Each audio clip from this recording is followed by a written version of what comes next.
Seeing as it is now 12 o'clock, I'm going to begin today's showcase. We have a lot of teams that are eager to pitch their ideas for demo day prizes, and we want to make sure that we give everybody the ample time to pitch and receive rigorous questions from today's judges. Thank you all so much for being here. We appreciate you all, particularly other folks in the community that are here to support friends and colleagues alike. Although you only see me as the representative for Fast Forward U staff today, we have a whole team of people behind the screen, quite literally, working to make today's event possible.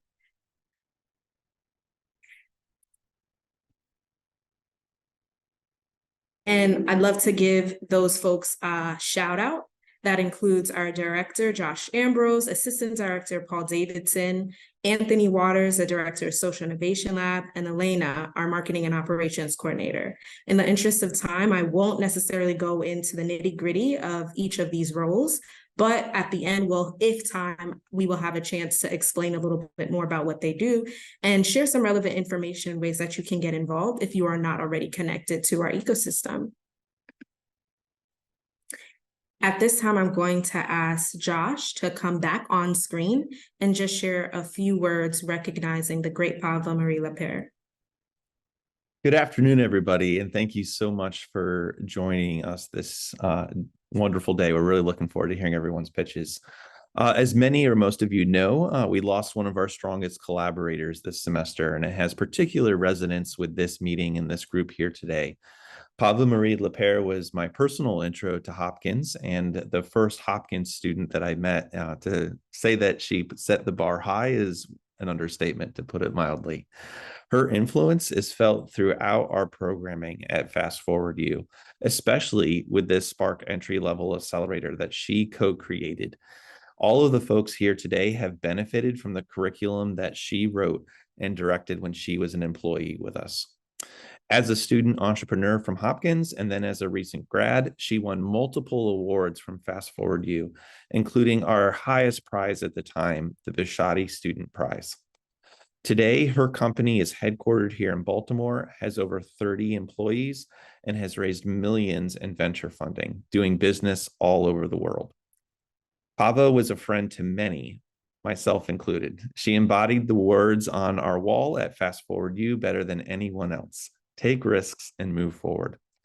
We are so honored to build on the foundation that she set with us early on. And so today we invite our teams, our judges, our community to consider what would Pava do. In that spirit of inspiration and gratitude, just so happy to give the mic back to Sephora and our judges. And again, thanks to everybody and good luck. Thank you so much, Josh.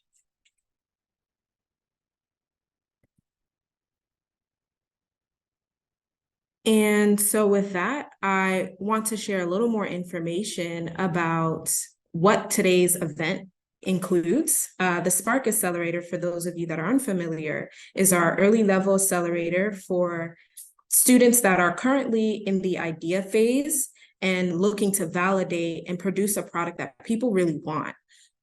We had over 36 teams complete this accelerator over the course of the last semester.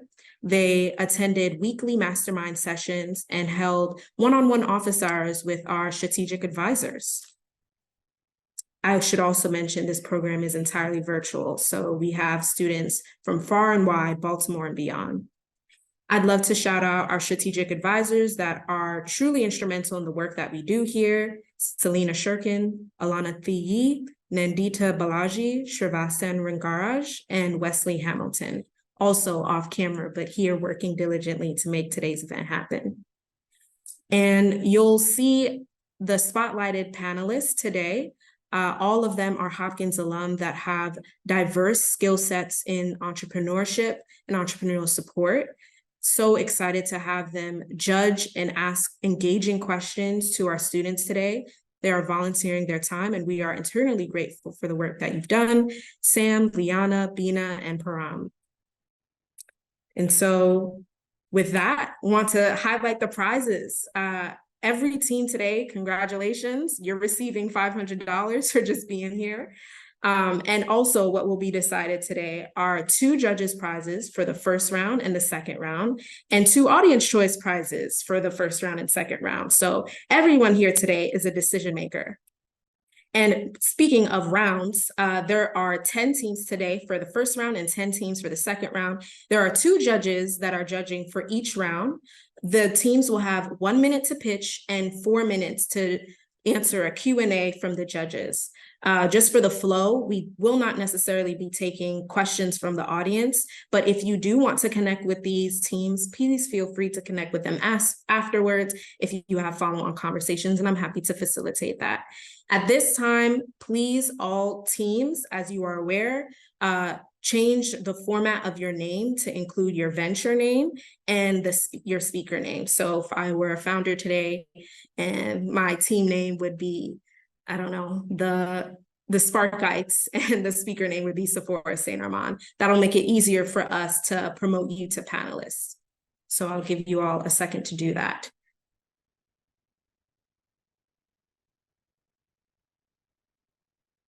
Okay, are we ready to proceed with our first team? This is just the run of show. This has also been shared with the teams in Slack, so make sure you're keeping an eye out on that so you can keep track of when and where you'll be cued in. Okay, and so today's first team will be Ultraseal.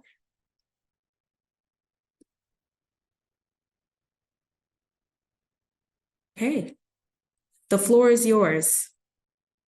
Thank you so much, Sephora. And to introduce ourselves real quickly, I wanted to say, hi there, we're Ultraseal. Our focus is on a major challenge in medical technology right now, so which are the high cost, complex repairs needs and calibration difficulty of high intensity focused ultrasound devices. Disregarding the fancy name of these devices, in a nutshell, these devices are essential for various treatments from cancer to Parkinson's disease and are becoming rising stars in the medical industry for the treatment of so many different kinds of disorders. However, they're hindered by their susceptibility to off-target side effects stemming from poor calibration over time. Currently, we're trying to introduce a new technology for straightforward and economical calibration of high-intensity focused ultrasound devices, HIFU, using the principle of sonoluminescence, which uses the principle that sound energy can be turned into light. This innovation is crucial for calibration, significantly reducing the common risk of off-target effects associated with calibration challenges. It's not just an improvement, it's a transformation in how high-intensity focused ultrasound devices are maintained and operated. The global need for our technology is clear. Across the world, HIFU devices are becoming more prevalent and the go-to solution for many indications, but many physicians worry they'll fall short due to maintenance and accuracy issues. Our solution is tailored to overcome these hurdles without the expensive price tag of conventional calibration equipment, offering a practical and cost-effective method to ensure precise, safer treatments in healthcare settings. To wrap up, Ultraseal is dedicated to improving the reliability and accessibility of medical treatments through HIFU devices. By enhancing the precision and safety of HIFU devices, we're not just advancing technology, we're supporting better patient outcomes and more efficient healthcare systems. Thank you for your time and interest in our in our mission.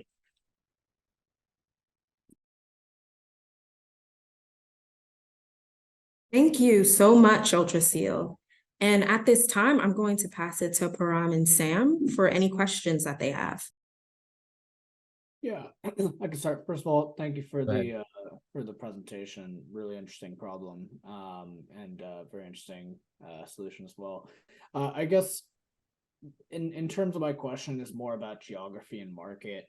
I guess why target India or some other kind of developing nation? Does the cost savings on this machine within the United States itself not solve a great enough problem? Or is there a reason why you want to target emerging countries directly? Right. India is uniquely situated in that HIFU devices right now, we've talked about so many promising indications, like we mentioned, there's a few cancer and Parkinson's disease. However, a lot of current HIFU devices are currently, in the end of their FDA clinical trials, or it's still going through them. So in the US, there is a lot of hype around it. They're not just implemented yet for patients to use outside of like private practice settings.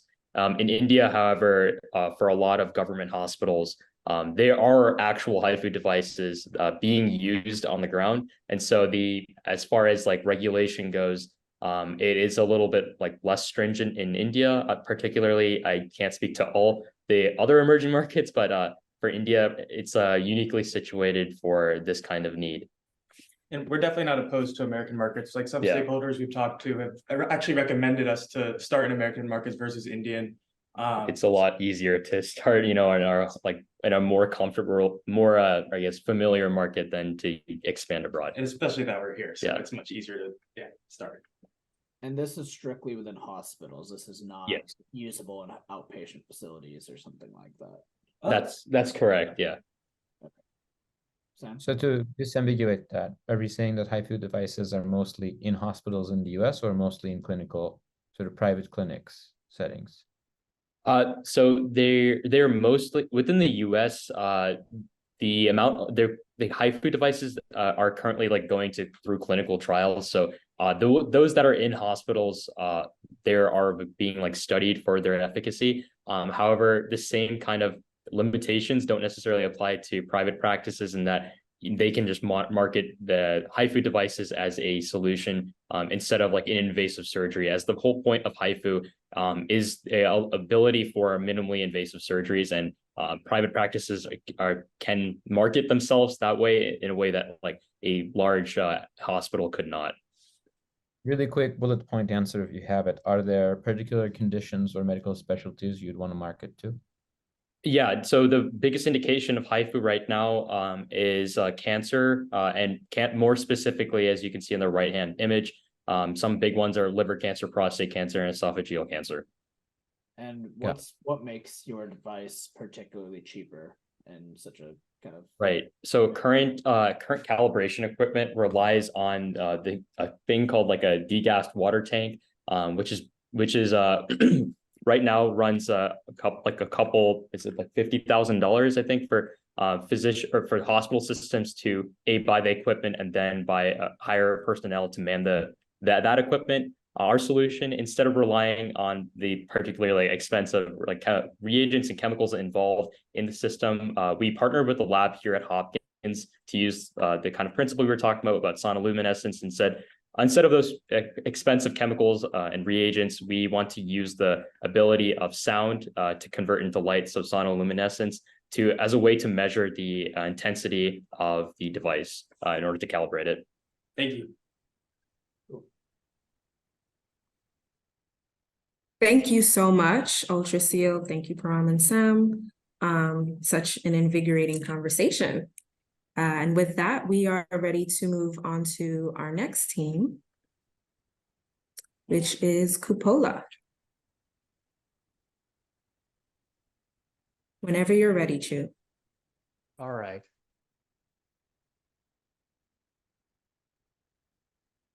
Hi, my name is Chu. I'm from Cupola. At Cupola, we're developing software to automate the engineering of wood frame buildings. I used to be a structural engineer designing wood frame buildings, and I remember I was frustrated by the lack of good software to automate my day-to-day design workflow. That's why I want to build software to fix this problem. At Cupola, we'll be focusing on structural engineering firms across the US and Canada at a market size between $1 to $5 million. After conducting more than 20 customer discoveries, we have validated the existence of a problem and learned a major pain point in the industry. We'll be following a SaaS business model and pricing our software at $2,500 a year. US is having major affordability with housing problem. And last year, more than 70% of multifamily housing unit built in US last year was using wood frame. Please support us to make wood frame construction more streamlined and make public housing multifamily more affordable. Thank you. True. I guess a question. So my father's a structural engineer, and let's just say he is very technically challenged when it comes to using computers and the like. He obviously has learned to use the software, but I'm curious about like who your exact target market here is. Is it big firms? Is it independent engineers? Yep. That's a good question. Thank you. Actually, the biggest portion of market will be targeting will be actually mid-sized structural engineering firms, and the reason that for upper tier structural engineering firm, they're mostly targeting a big project, high-rise buildings, stadiums, so they won't be using wood frame a lot. And for a lower tier firm, they're small and they usually do a single family houses, then won't be needed for a wood frame. And the market will be looking at mid-sized structural engineering firms, and they right now are doing big multifamily apartments, which can be over 300 units, and they're using wood frame, basically stretching the limits of wood frame design, and they have a strong need for a software to automate their design workflow. You have concerns as to the size of this market when you outline 1 to 5 million in a good case of 100% penetration does not justify a very high enterprise value. Right, that's a valid point. The bigger market, the structural engineer software market, is around $60 million market, and the reason we are looking at between 1 to 5 million is because we have good graphs of DC market and Salt Lake City market through customer discovery. And the DC market is around 1 million. And based on DC market data, we estimate to be 1 million, and Salt Lake City, using that data, we estimate to 5 million. And right now, I think a lot of software companies are now realizing opportunity in wood frame design. There's a big gap there, there's existing solution, but they're not really being very useful to the structural engineers. So there's potential we might able to expand our offering to charge higher premium for the software, and by having a really good value proposition to increase the market a bit. And also there's potential for us to expand beyond wood frame to a larger structural engineer software to increase the market size a bit more. What do you think will be a differentiating sort of secret sauce magic for how you will enable creation of novel designs with wood frames? Yes, that's a great question. Thank you. The one big differentiator will be being customized to wood frame design. A lot of current software is initially developed for different building types. For example, one of the alternative RISA is a steel frame called software. It's later expanded concrete. And another competitor, RAM, is initially developed for concrete buildings. We will be developing for wood frame from the start. So that will make it very easy for an engineer to use and to solve their problem. Second thing is, actually wood frame building is not easy to model. It was a research topic in the early 2000s. And it was pretty much solved by the academia, but the research result and back practice haven't made its way into the industry. So, and I actually, when I was a master's student, I wrote a thesis about it. So I'm going to bring the research and best practice to the industry as a software package. Thank you, Chu. Thank you. All right, thank you so much, Chu and judges. For any further questions, feel free to connect after. And I must pause for a second. I realized in such a hurry, I didn't share that the judges have all received 4-minute pre-recorded pitches that explain what the teams are discussing today in a little more depth.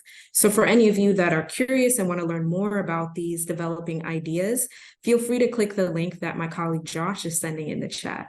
Thank you, Josh. So with that, we're going to move forward with Prabdeep whenever you're ready. Awesome. Thank you so much, Sephora. Did you know that over $4 billion in digital assets were stolen in 2022 alone? That's right. My name is Prabdeep, and I'm the founder of Atlas AI. Atlas AI aims to leverage both machine learning and AI technologies to mitigate a wide array of threats that exist today. Think of us as the Norton antivirus, but for your digital assets. Our solution is a web application that can be seamlessly integrated into an existing web browser. Now, our customer discovery process unveiled a demand and significant need for this product. Our plan is to integrate unique features, including smart contract auditing, 24-hour geocompliance, and more. Employing a unique business model we aim to deploy both a retail consumer market model as well as targeting corporations. This is a global problem growing exponentially and needs to be addressed at scale. Thank you. I guess how many transactions or like how much history do you need on a particular person to understand their transaction data enough to determine if it's good or bad? Yeah, I think when it comes to evaluating each individual user, say we're on a platform, you can look at the history of transactions that they've gone through, but really our goal is to mitigate threats before they occur. And we want to do this through training deep learning models. And so that's sort of the aim that we're trying to take. And is it for consumers or businesses? Yeah, so I think that's the really unique part, is that this market is large enough to really address both parties. Really, in both of these areas, the problem is quite significant. So really on the consumer end, we want to target retail investors, my friends who like to trade, buy or sell crypto on their phone. And so that's really geared towards them. Potentially people who are, interacting and transacting lower amounts. But at the business level, and corporations, this problem is just as bad, and it's growing. So, we've really been able to validate this idea through customer discovery, through online communities, where this problem is occurring on a daily basis. What kind of integrations are you going for to meet the users where they and their assets are already located? Yeah, I think really having 24-hour geocompliance is really key to addressing one main issue, which is figuring out what's going on at all times, right? This isn't a market that opens and closes, right? It's sort of active all the time.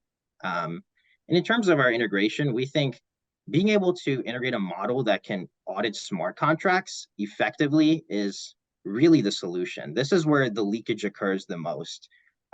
Smart contracts now, which are mainly made by humans, there's a lot of errors within these contracts. And so when a bad actor is able to audit this contract and quickly find a loophole, that entire transaction is compromised. And so really being able to train a model to understand what those human errors are and to address those quickly is really what we're trying to do. What I meant in terms of integration was more to the tune of we're going to integrate with Coinbase wallets, the self-custody wallet, MetaMasks. Yeah, so that you can actually user where they're at. Yeah, no, that's a great point. So when we look at MetaMask, right, they have a risk management tool, but that tool doesn't necessarily have actionable steps to go further. And so what we want to do is be able to provide those steps that users can take.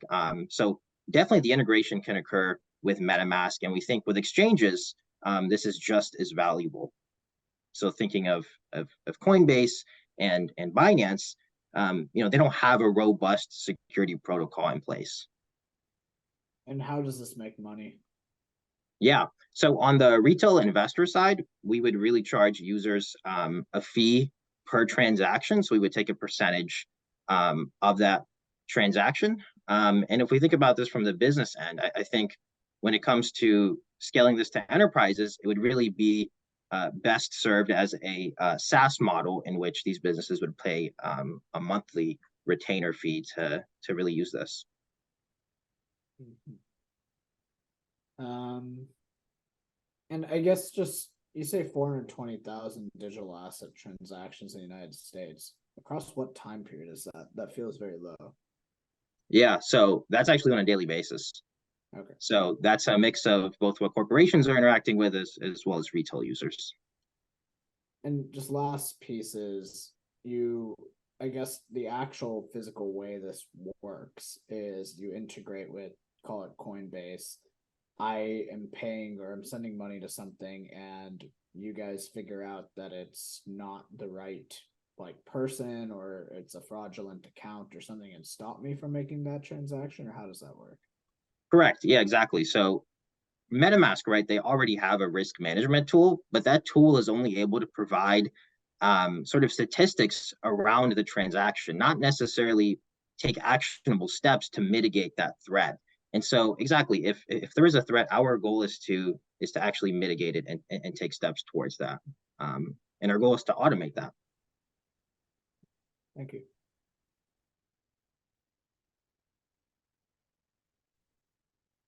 Thank Joanna, you in the both so much. Oh, go ahead. audience, it's the audience asking questions. Oh, no, we won't be taking audience questions right now. And in fact, we are ready to move forward right on time with our next venture.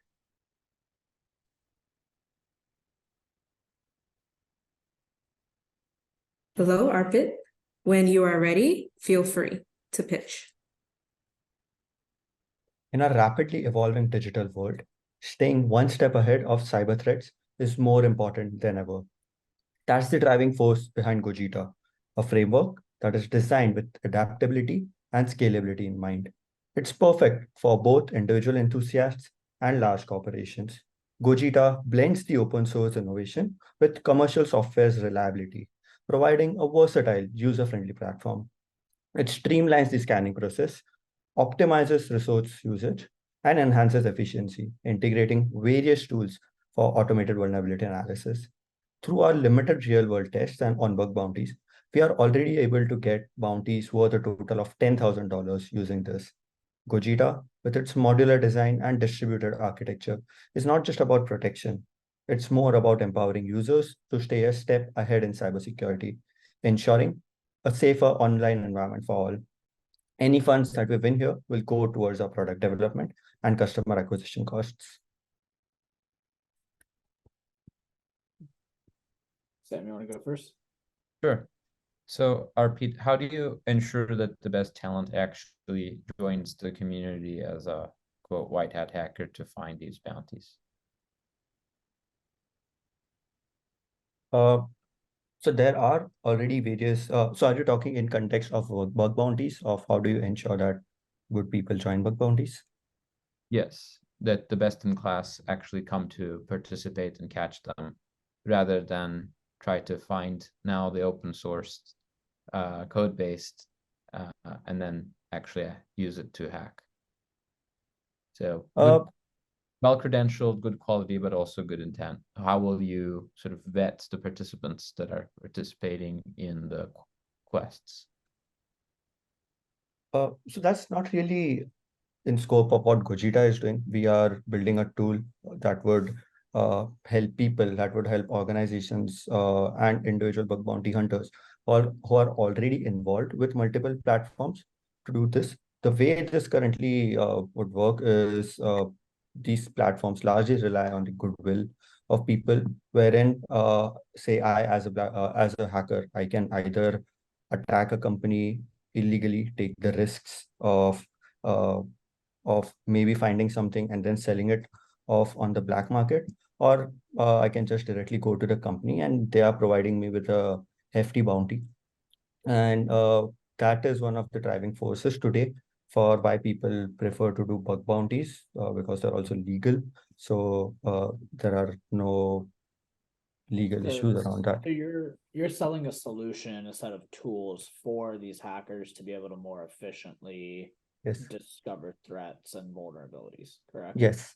I guess what makes your tools different, or what's like call it the secret sauce of why yours is better than what's on the market already? So yes, on the market, you will find two distinct set of things. One would be purely open source tools, which are developed by individual software developers or people who are, which have limited support because those are purely open source. And on the other hand, you will find large organizations who are like Nessus, who are building enterprise grade software.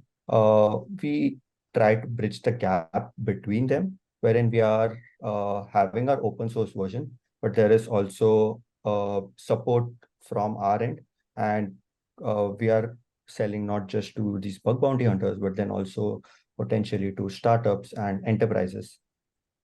So that's the kind of gap we are filling. Are you planning to expand the market of people that can be essentially bug bounty hunters, or are you looking to primarily serve the SaaS groups and that? I guess who's your main customer here that would buy this tool? We are aiming to make bug bounties more accessible to people. So our primary group that we are going to target is going to be these bug bounty hunters and making it easier for them to get onboarded. And also along with that, we have our startups, smaller companies for maybe like 50 to 100 employee companies who don't have robust security teams, who can use this and quickly get on top of securing their infrastructure. Thank you.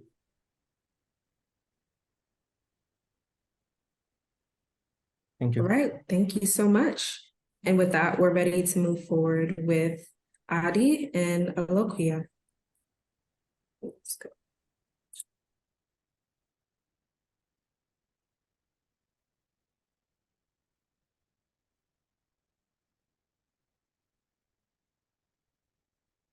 Hi,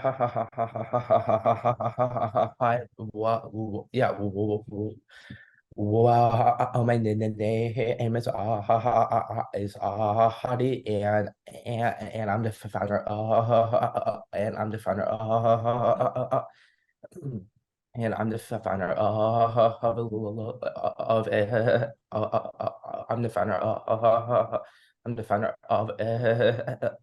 of Loquia. And essentially what our platform is, it's designed to revolutionize speech is designed to revolutionize speech therapy, because currently there's a lack of effective tools for individuals with speech impediments to track their speech fluency. And many people like myself, they struggle to listen to their own speech and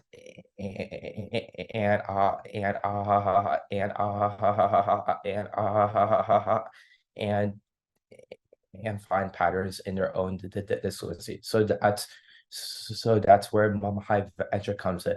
We use machine learning techniques to analyze speech recordings and provide personalized feedback and insights to help users improve their own fluency. And unlike existing tools, we offer a unique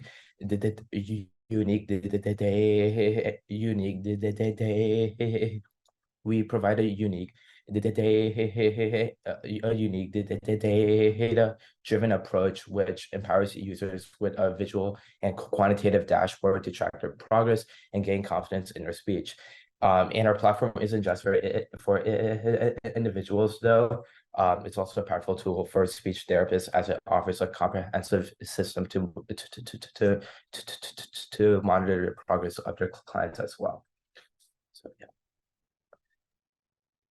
Thank you, Adi.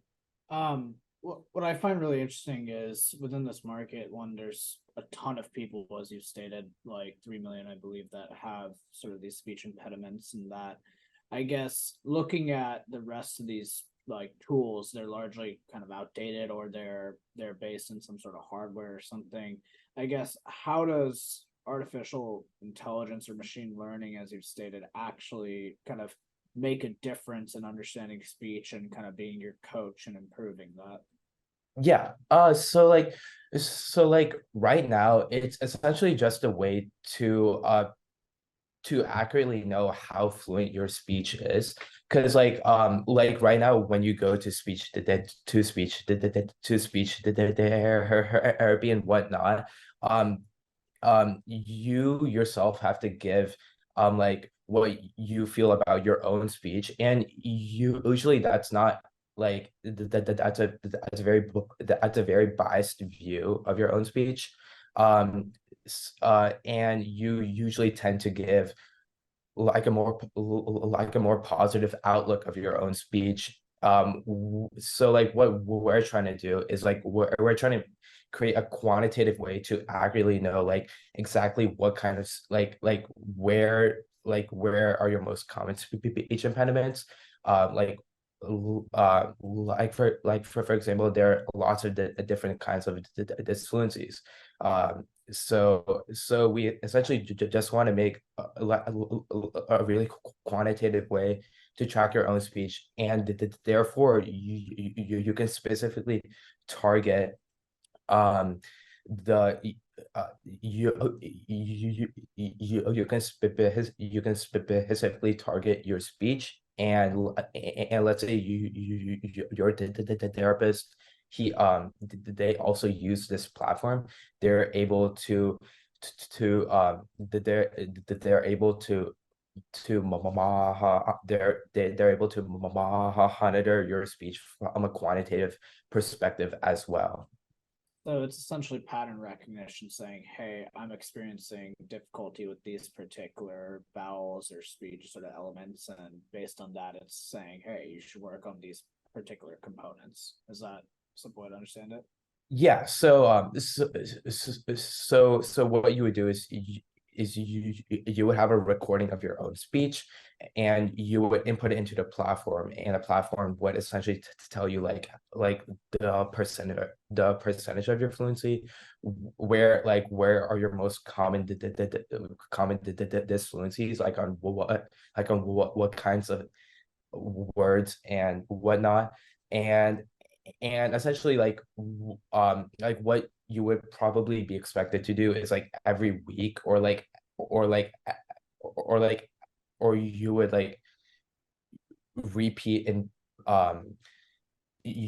every week or whatnot, you would upload a recording, and you would be able to track your speech fluency over time and see, okay, like before I used to have speech impediments on these words, and now I'm having speech impediments on these words and whatnot. So it's essentially just like a real-time way to track your progress, and that allows your speech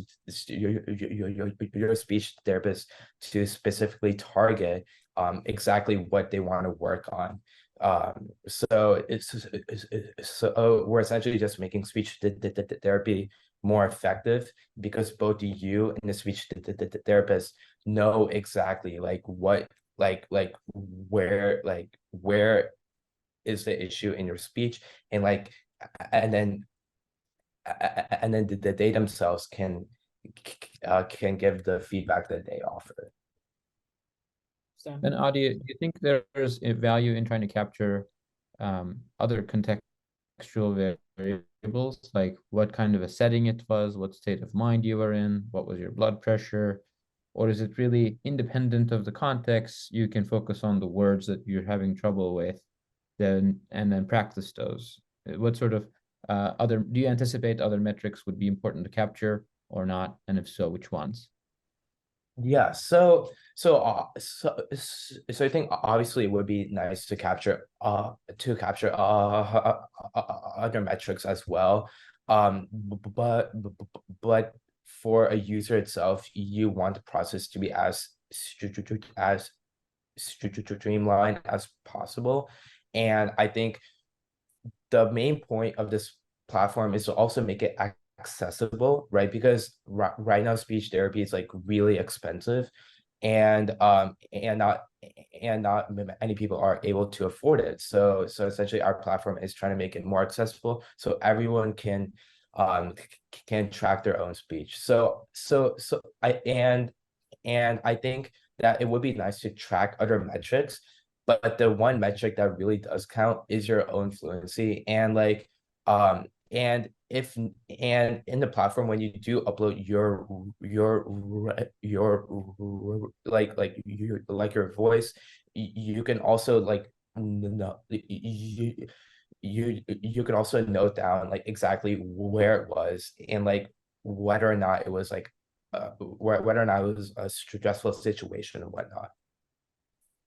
Thank you so much, Adi and judges.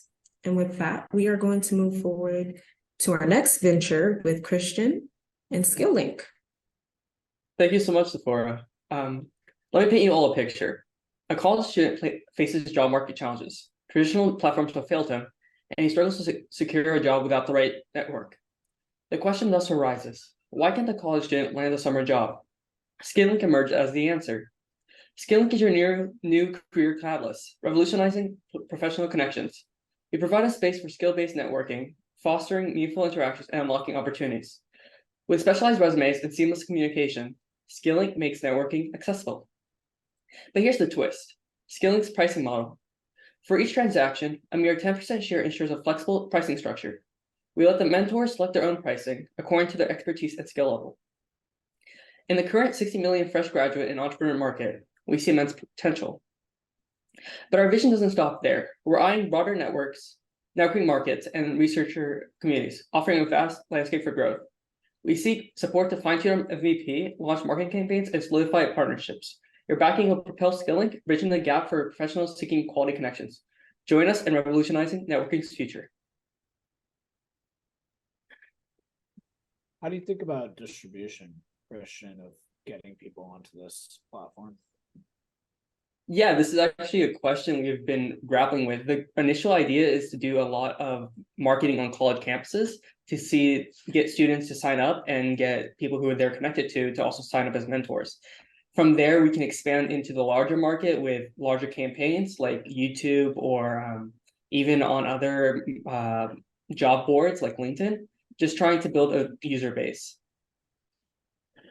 How do you think of capturing and verifying the skills that are associated with a profile?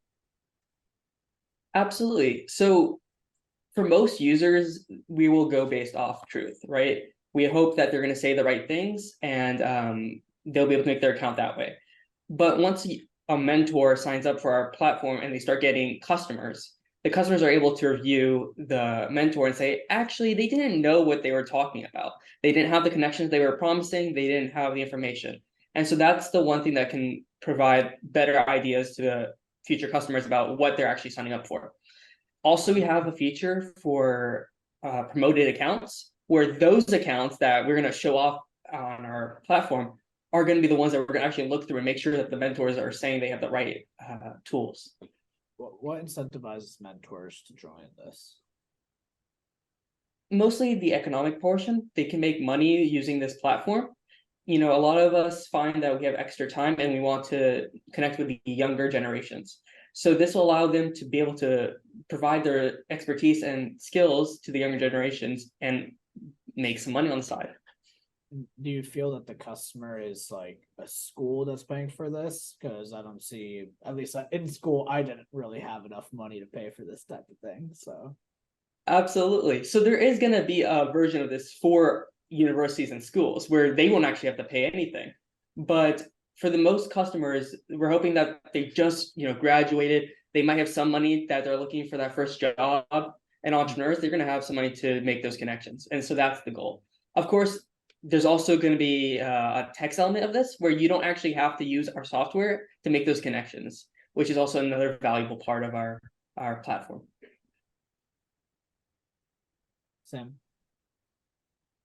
So the next iteration of it is really getting to expertise brokering and saying, in order to make a project happen, here are the 5 skills that are needed. Can you think about the next iteration now, where instead of looking through skills on LinkedIn, where the delta between Skillink and LinkedIn may be more marginal, maybe the next iteration could be the sort of category defining way to build dream teams? Have you thought about that?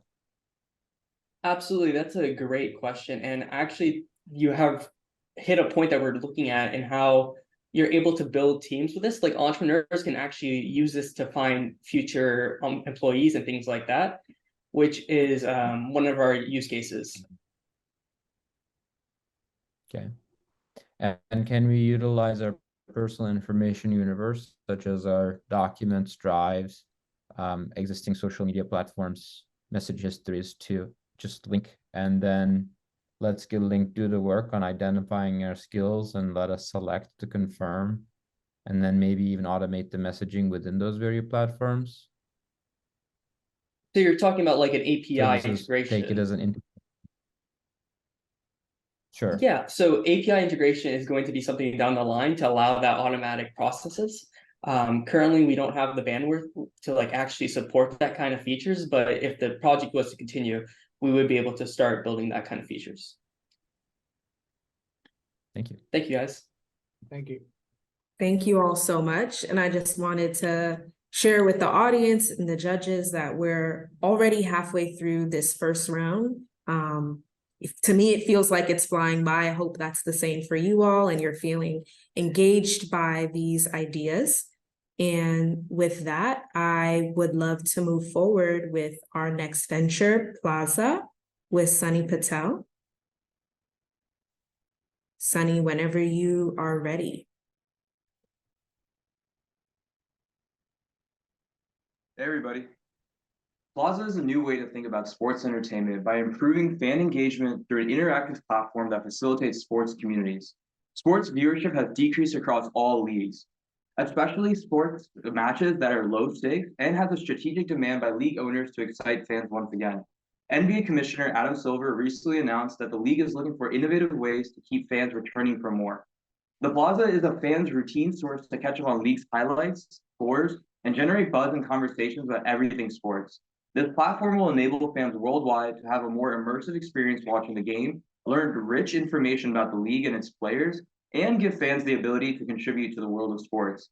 Today, we're developing an MVP to launch for alpha testing in spring 2024, and we're seeking funding to build a robust app architecture with cloud servers. So if you scan the QR code, you'll be added to our waitlist for early access starting next year. And lastly, we're looking for mentors to help us develop a direct-to-consumer mobile app strategy. So thank you so much. I'm happy to take any questions. To be honest, I'm still not quite sure what the application does or what the Sure. kind of unique element is. Could you re-explain for me? Sure. So right now in the sports tech industry, a lot of leagues are suffering from fans not really engaging during the regular season. And a lot of sports fans, me and my co-founders included, there's not a real place to go to facilitate a conversation. So if I just saw LeBron James just score a massive highlight last night, I have to go find it on Instagram somewhere and throw it into a group chat, whether it's in my Instagram group chat, whether it's iMessage, a messenger. And then like last night, like I had a lot of fantasy games that were going on away where me and my friends really interact with one another. But really to engage with someone, I have to go look at my fantasy app, go back to my iMessage, and really react to it there. Why isn't there a spot in the world where I could just evaluate all the different things I want to look at in one place? So we're really engaging. We're trying to create like a place where group chats could have heated debates all in one place. I don't need to go scour the internet looking for different highlights and reels. Gotcha. So that's helpful aspect. I'm with you on that, where the feeds can be where the messaging is happening. And Right. then you supplement that narrative is who puts the feeds there, and then what makes the group that's chatting an active influencer, as you say it. Like if you could tie those two tributaries, I think we'll catch your vision here. Yeah, so initially we're going at it like Instagram, Bleacher Report, Sleeper, a lot of our competitors, they have reels that you kind of like mindlessly scroll through. And then once you find something, you kind of toss it into your group. We're trying to develop our platform the alternate way. So we're going to have a group chat between, say, you and 5 other people. Now you're going to have the capabilities of searching for different highlights and reels that you want to look for, and like polls or hot takes that you want to publish into your chats. Now that is the information that your conversation is going to generate around. And then we want to extrapolate the other way. So instead of you want to post your hot take in your group chat, but then also go out and ask the world, hey, I believe this player is the greatest of all time. Like this is like, what does the world think? And bring that information back down to the group chat. So instead of a reel being the focus, we actually want your social group to be the focus here. Do you use a particular app yourself to try and emulate this besides iMessage? I just use iMessage for this type of Yeah, thing. I mean, me too. I mean, we have Instagram group chats because it's the quickest way you can find a reel on Instagram, throw it that way. TikTok, when you're finding an awesome thing, you could, whether your friends are on TikTok or you got to copy and paste and throw it a link in the chat. Similar ways like Bleacher Report, The Athletic, a lot of these companies publish articles, but like if I really want to have a conversation with somebody, it's just, hey, maybe we're just talking about it in work or we're talking about it when we're sitting next to each other. But I don't have the urge to just read an article and instantly share that with somebody. So yeah, it's scattered all over the place. And if I want to see an NBA score, I have to go onto the NBA app just to see how those players are doing. See that. And you said monetization through Right. native advertising within this. So I guess is really the idea you want to be a newsfeed app for this, and then group chat is a part of it, or is this a group chat ad with a newsfeed? Yeah, it's the group chat with the newsfeed on top of it. So the main focus, you shouldn't be going onto this platform really to look at a lot of the the reason you're going onto this platform is to have a conversation with whether it's someone you know or a brand new person. And the ad sponsorship would happen as you log in. A lot of these apps have a sponsor when you're loading up the app, or they're sponsoring a special question of the day or a highlight that they've been sponsoring.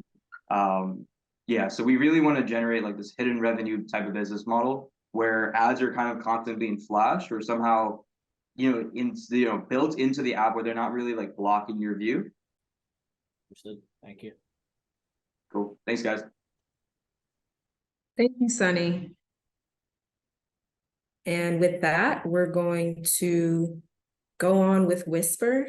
Alex, whenever you're ready.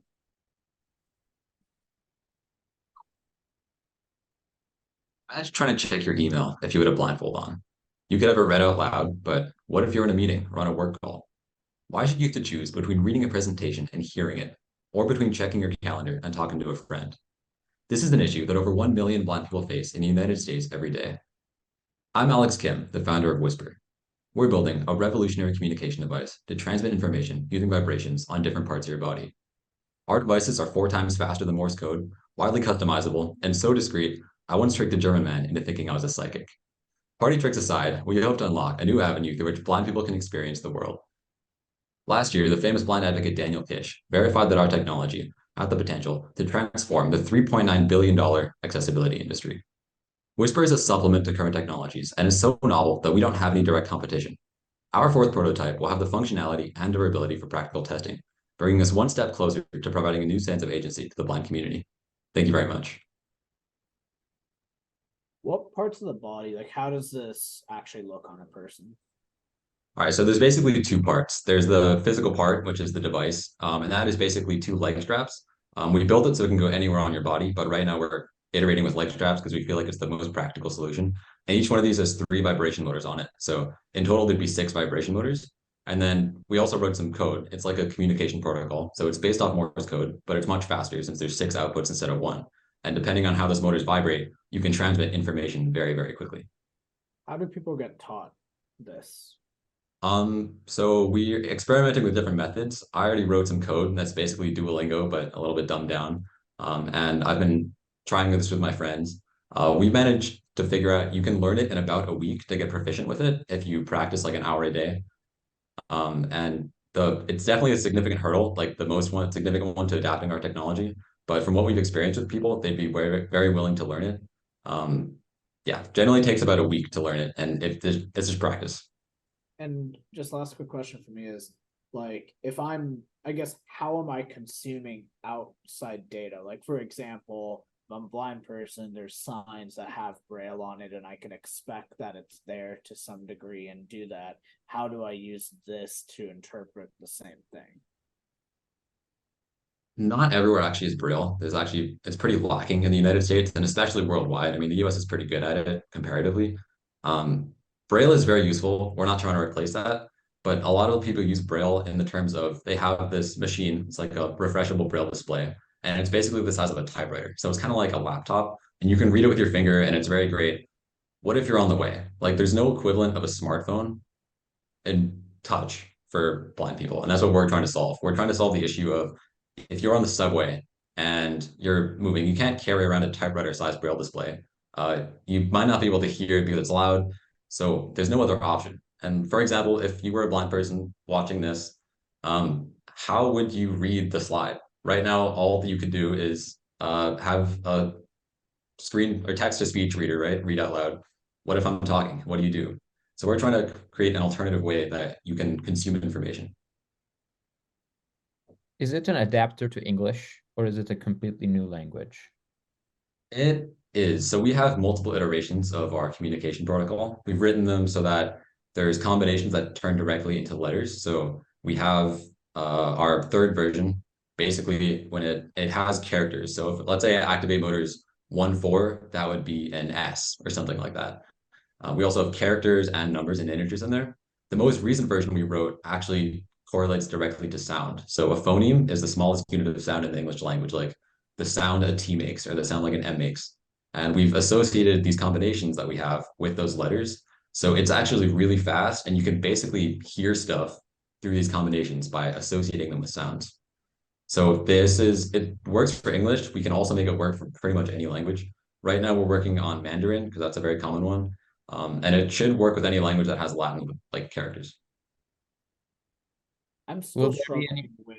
Go ahead. Sorry, Sam. You go. You go first. Will there be an affordance to the, let's say you're using the device, to me, the viewer of you, that you are utilizing this? Or will Sorry, I it think be like hidden under my, Oh, like, it's hidden. It's very hidden. So a big thing, I didn't realize this.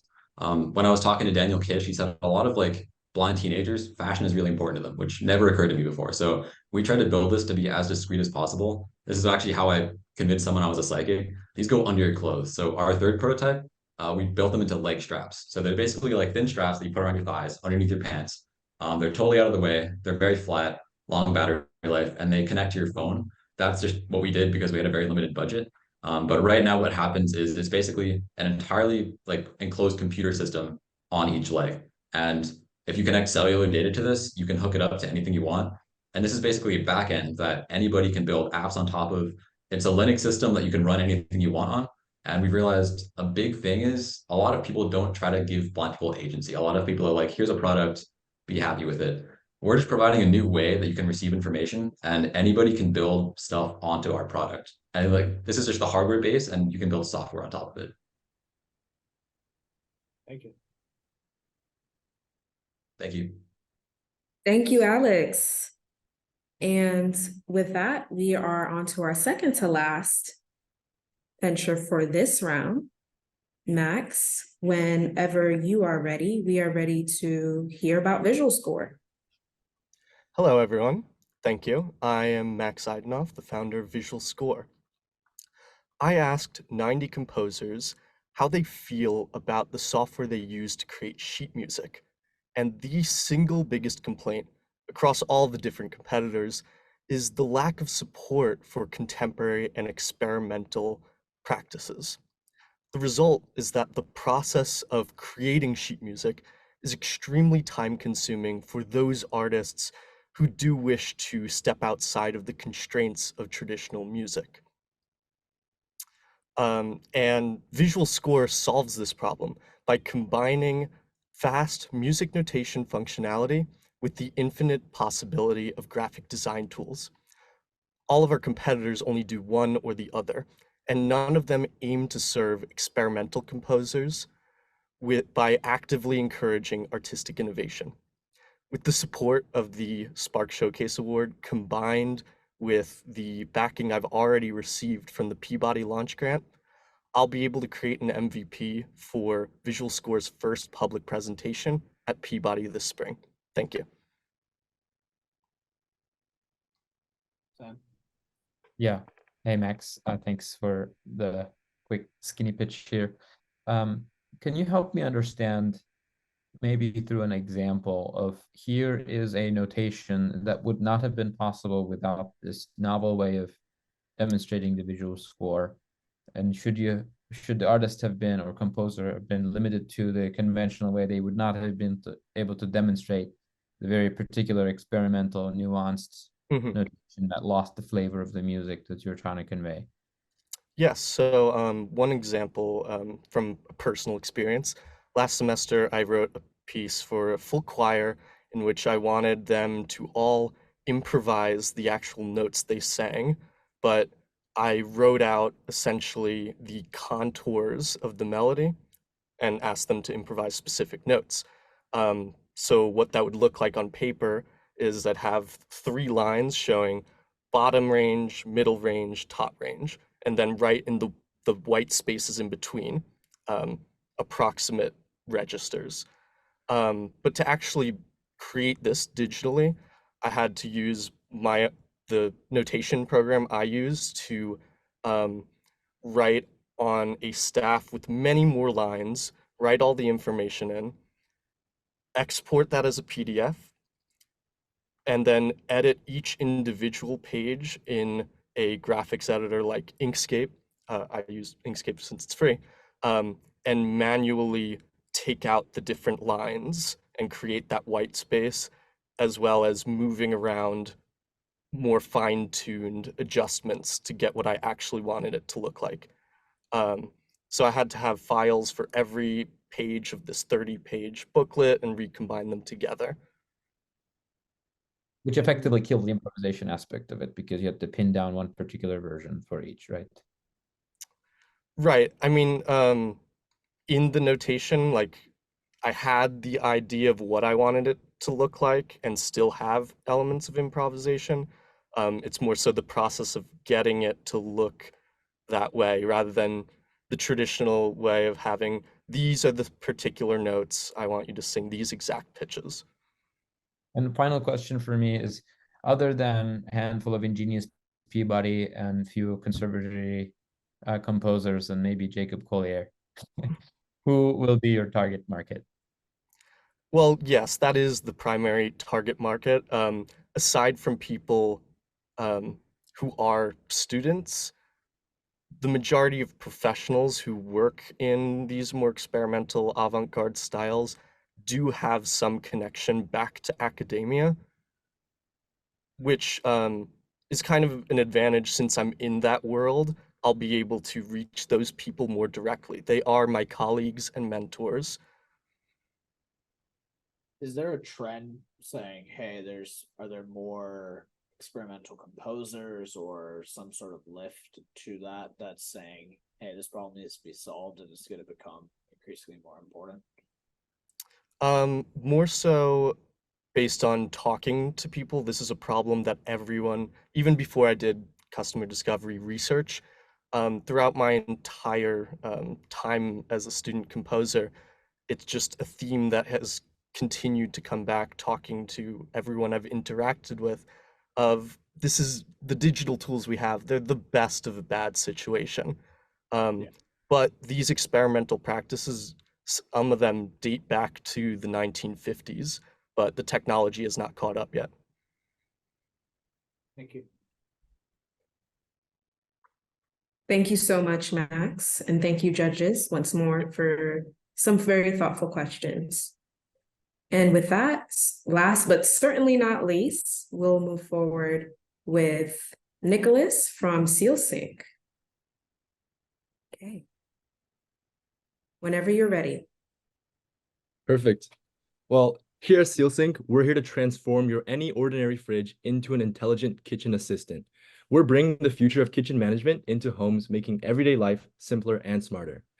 Every year, households lose significant amounts of money and food due to inefficient kitchen management.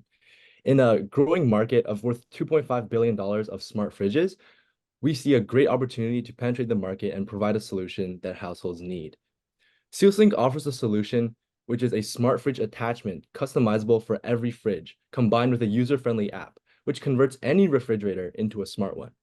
It's more than just an attachment, it's a comprehensive system for managing your kitchen inventory, knowing what's in your fridge at all times, receiving shopping reminders, and enjoying AI-generated recipes tailored to your available ingredients. Unlike other smart fridges that are costly and require complete appliance replacement, SealSync is an affordable and universally compatible alternative. It's about enhancing your existing fridge, reducing waste, and bringing efficiency into your kitchen while saving money at the same time. As smart home technologies become increasingly popular, the demand for affordable, sustainable solutions like SealSync is growing. We're positioned to tap into this trend, offering a practical solution for modern households.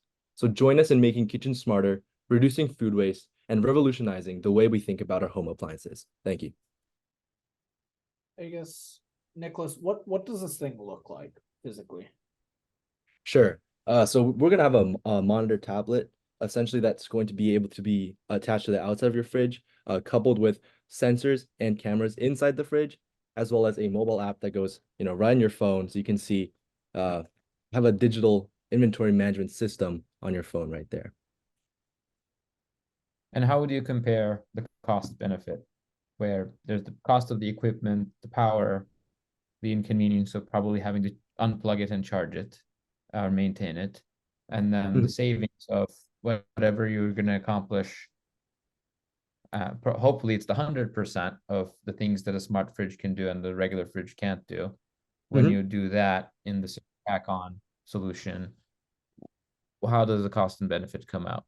Right, that's a great question. Well, we offer basically everything you need, a no BS solution. A lot of smart fridges nowadays, like they'll let you watch YouTube or like watch Netflix on your fridge. I don't think anyone's going to do that. We offer the minimum you need at a cost-effective solution.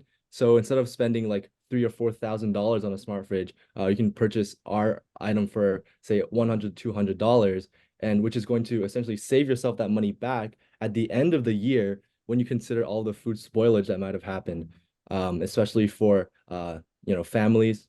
If you have like 3 kids and like 5 people in your household, this can make a big difference over time. So that's a cost benefit analysis there. You're saving a lot of time and you're saving a lot of money. I guess why would you? This is a dumb question potentially, but why would you not sell a fridge instead of selling this sort of solution that attaches to any fridge? I think, by the way, I say that because Sam's question on just charging the thing, I think is absolutely critical, because I feel like I'm the type of person that it would die charging twice, and then I'd probably kind of leave it if it's not providing me enough value. So I guess what's the gear retrofitting old stuff versus build the new thing? What's the value? I think we're really positioning ourselves here on the price point and making it more accessible to really like people who aren't willing to spend the extra thousands of dollars on a new completely smart fridge, as opposed to say, I already have a fridge that's working, but I would see myself benefiting from the software solution and the hardware integration. And really that's just one of the avenues that we're pursuing, the B2B side. We can also consider the potentials for this technology to expand into the B2C, and really thinking about, for example, like a specialized retail store, if they have, dry aged steaks of like, 300 days, or wines or cheese or gourmet foods, they may also require some sort of system like this, and not like an entire full-blown, like a system like that. Have you built a prototype on this yet? Yeah, we have, well, with the software solution and the hardware solution are in development, and we're looking for alpha testing in the spring. Basically, it's pretty much you hooked up a bunch of microcontrollers like this and the system together, and we have a working prototype. But it's what we're struggling with really is, how do we make a system that's compatible for every fridge, and not say, the one we have in our dorm room that's given to us. So yeah. Cool. Appreciate it, Nicholas. Thanks. Thank you so much, Nicholas. And that actually brings us to the close of round 2. So, all right. And with that, we are going to move on to round 2, beginning with CHIPAMEDS. Azim, whenever you're ready, the floor is yours.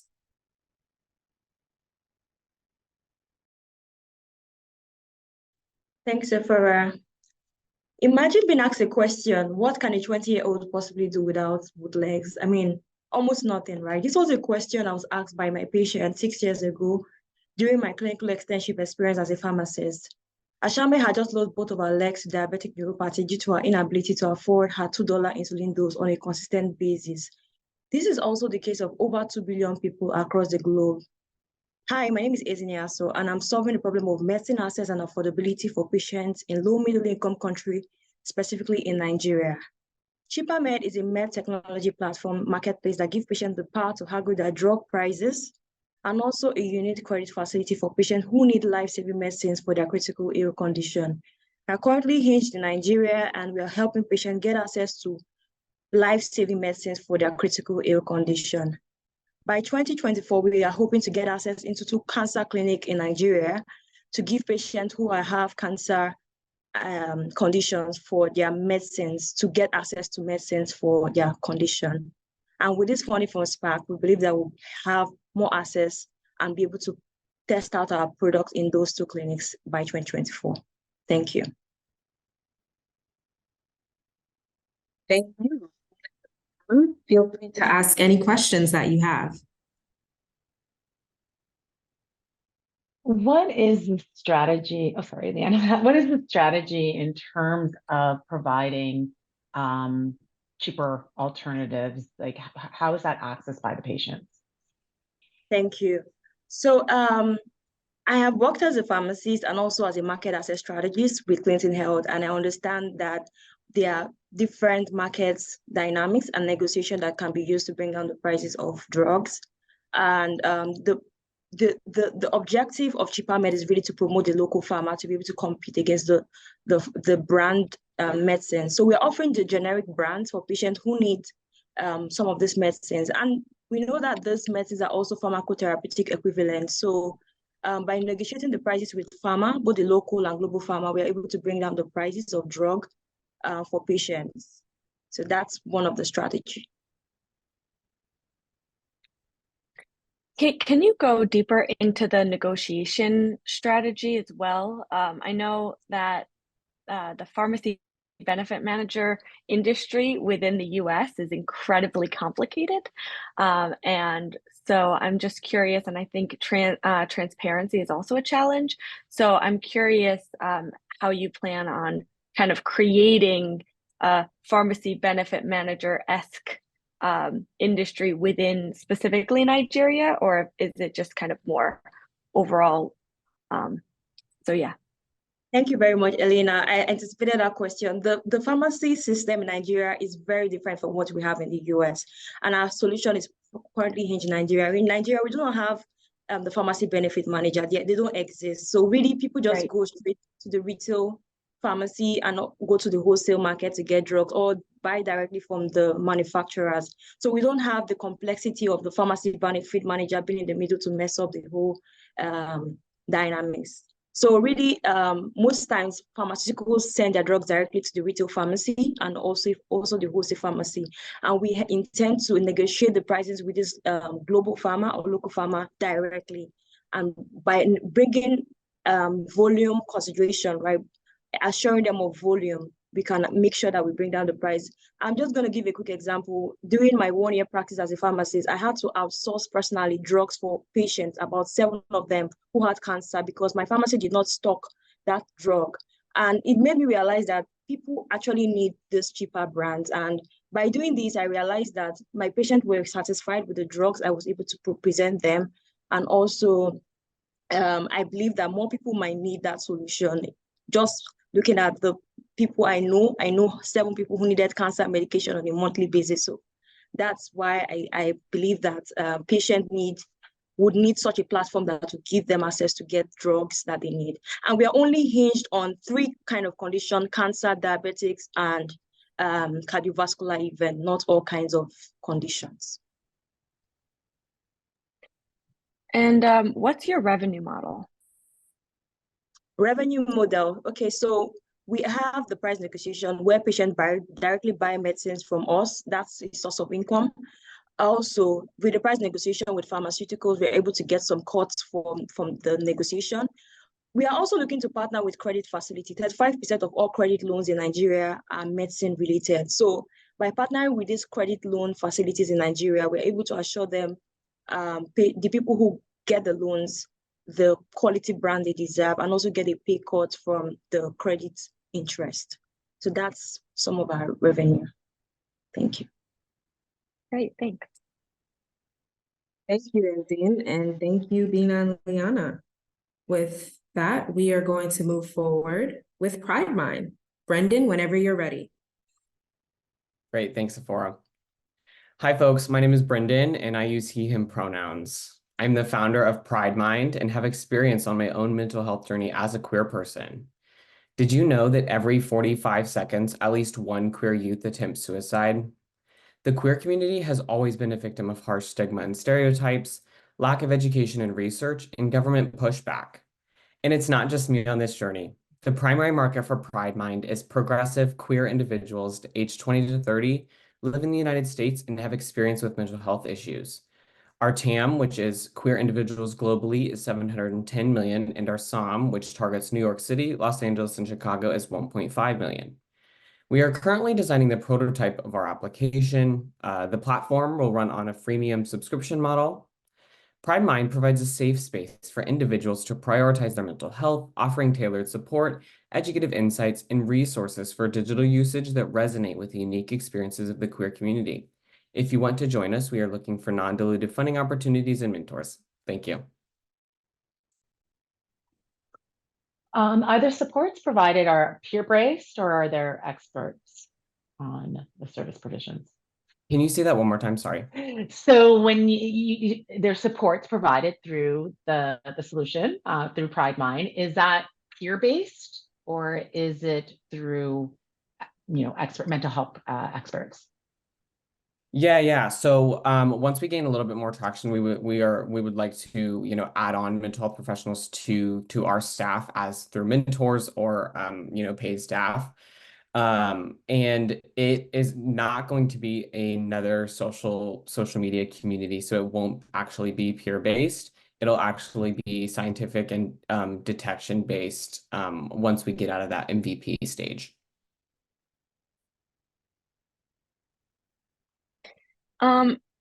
What is preventing like a BetterHelp or some sort of other mental health app from kind of having a specific like queer component to it, or kind of what essentially makes you kind of unique and protecting your specific innovation as opposed to somebody kind of taking this idea? Yeah, that's a great question. It's kind of two-pronged, right? First off, BetterHelp and almost all mental health solutions out there, not specifically queer-based solutions, are not detection focused.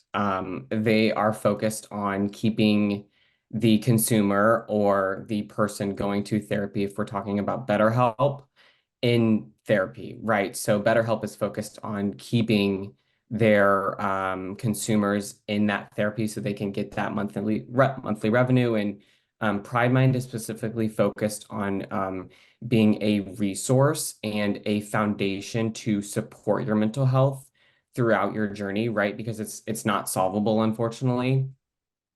And then the second part of that, the two-pronged, is again, being detection focused. BetterHelp is not necessarily there to do that. There's another competitor that we have out there called Stigma, and it's a social community and it is peer focused. So kind of making that switch is what makes PrideMind really that unique resource. How are you aiming to attract folks to join the platform or utilize the platform? Yeah, great question.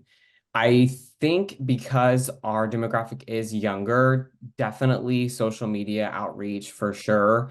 Partnerships. I think influencers is actually, like, as new age as it sounds, it's really effective with this younger demographic.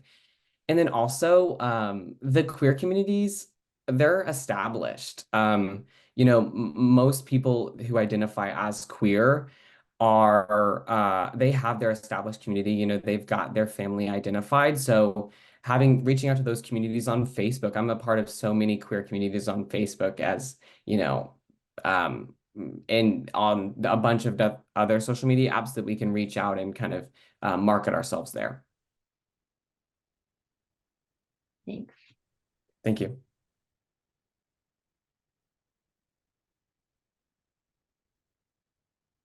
Thank you, Brendan, and thank you, Bina and Liana, of course. So we are ready to move forward with Robert and the Venture People Pros. Robert, whenever you are ready, please begin. Okay, hi guys.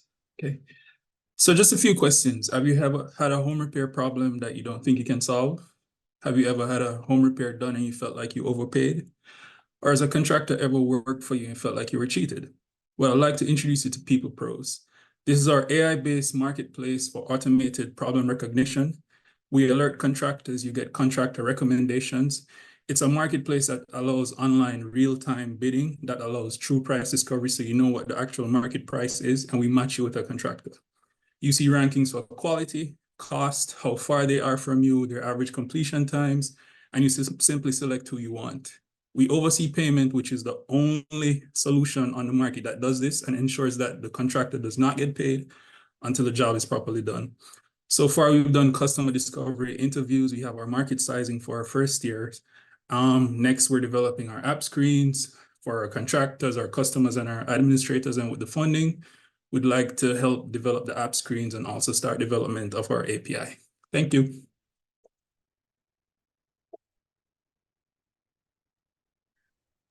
And is this mainly for general contractors, but are there also specialized services that can be accessed from the platform? Right. So primarily it's for anything that's around the home. So we're looking at things like setting up furniture, electrical repairs, plumbing repairs, lighting repairs, roofing, tilings. Also, I was also looking at things like landscaping and like, gardening outside the yard. So anything that requires anyone to basically come in and effect any job, that's who we're targeting. And can you just describe how the AI solution integrates with the platform? Right. So basically, we don't need you to necessarily like think and figure out what the problem is. You just basically take out your phone, you can take a picture or a video. And then based on the image recognition, we'll figure out, what type of problem this is. So the AI will figure out, okay, so these are a set of pipes. There's some leaking going on right there. We might need this specific type of plumber. And then it would notify those plumbers, they would review it, and then they would bid on that job. So in essence, you don't need to think any at all. Like the AI will figure out, what's going on and who's the best person to solve it. Why did you choose specifically Baltimore as your segmented market? Well, for one, it was like more or less like the easiest market to work with right now.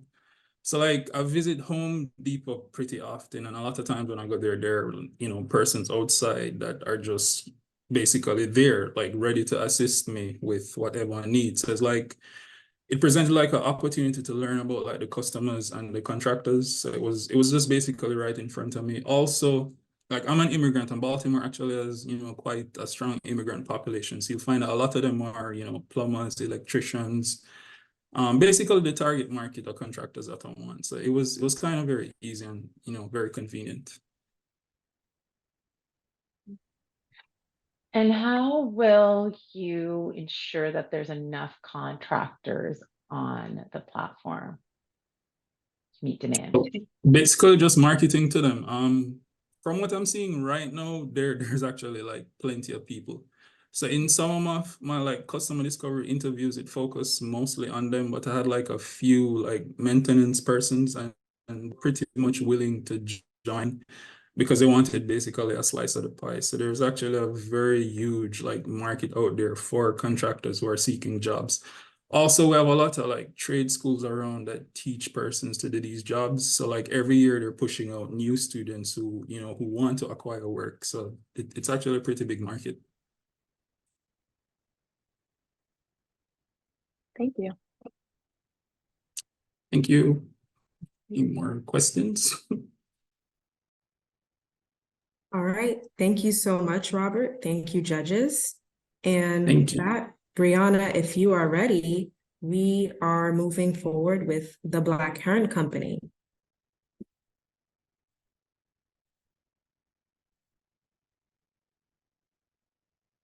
My name is Brianna Bostic, and I'm the founder of the Black Heron Company, a dynamic publishing company I began following my experience in early childhood teaching and research.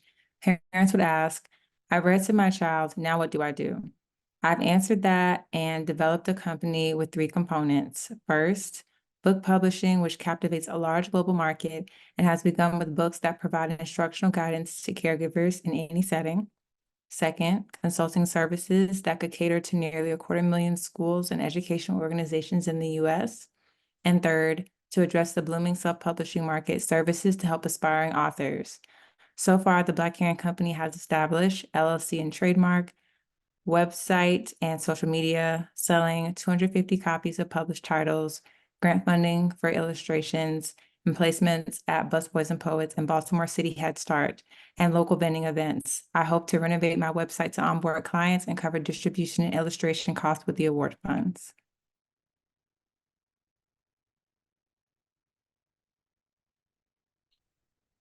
Can you describe your revenue model? Yes, revenue would come in 3 ways. First, would be the royalties from the published books. Second would be fees acquired from contracts through consulting services to nonprofits and education organizations. And third would be set fees from author services and helping them to bring their books to market. Okay, thank you. And can you just describe the consulting services a little bit more? So something that I currently do as an education researcher is I write policy briefs and reports and do data analysis. So if this was a small education or community nonprofit and they wanted to have a report written or a grant written for additional funding, I can help with that. I can also prepare any documents that they like to present to stakeholders or potential funders. Okay, thank you for that. You're welcome. And how would AI and large language like LLMs hinder or give you an advantage? I know a lot of books are coming out that are specifically developed by AI. Does that help you or hinder you as a company or nonprofit? It's interesting that you asked. I thought you were going to bring up AI in terms of consulting and data analysis. So Or that. I would say, yeah, so I can address all of that. For author publishing, I would say an individual is going to have a more unique story than what AI could come up with.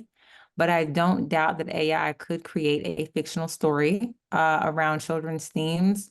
I would simply have to say that developing a book and editing it so that the plot was interesting enough and the illustrations were captivating enough for the audience would be the key there. So the quality of the product, I do think, would still be higher than what AI could develop at this point, especially in terms of the writing, which is kind of in an autocorrect era. And then for consulting services, AI can do some data analysis, but tailoring grants or reports to specific stakeholders and funding requests is something that would be best handled by an individual. Great. Thank you. Thank you.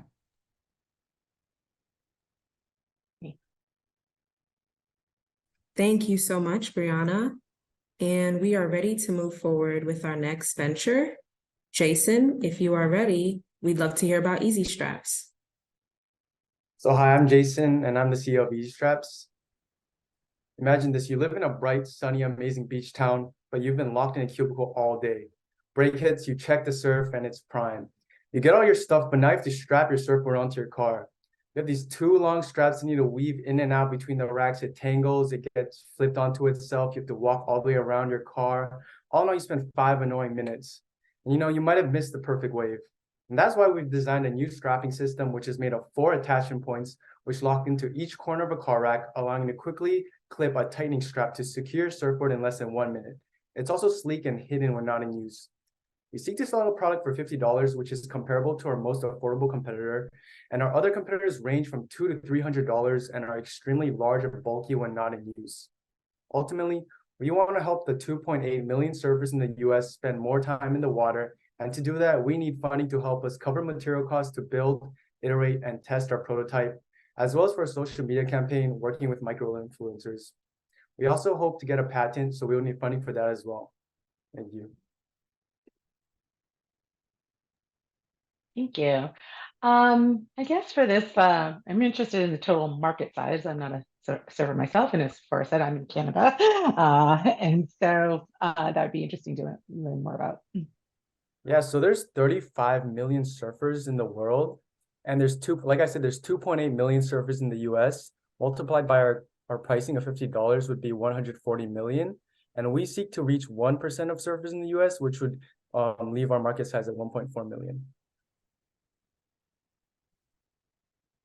And again, also for me as well, when it comes to surfing, I'm less knowledgeable about the space, but I'm curious about, because you're not only dealing with surfers, you're dealing with surfers that have access to a car. And so does that shorten or change your market size? Or is that just kind of, if you're a surfer, you have to have access to a car essentially?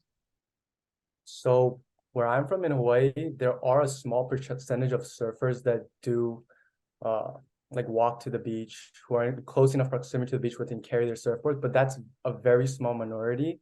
And most surfers, even in Hawaii, you're going to need a car to transport your surfboard.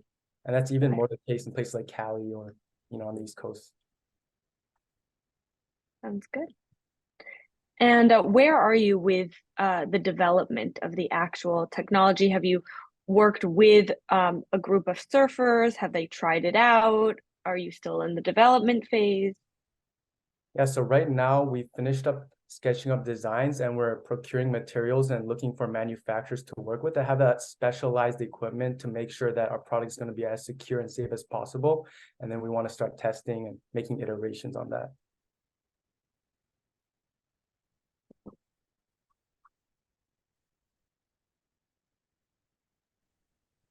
And have you spoken to surfers about the price and what their thoughts are around a $50 price tag? Yeah, we have. So $50, we landed on that because it's comparable to the current offering that I described above, these two long straps that get tangled, are really difficult to use.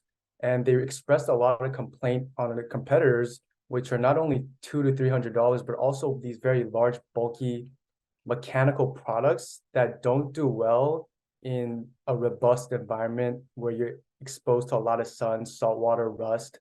And so $50 seems to be an appropriate pricing range that people are willing to substitute. Great, thank you. Thank you. Thank you, Jason. Much appreciated. We are ready to move forward with Alex and the rest of the Flow team to tell us a little bit more about the venture.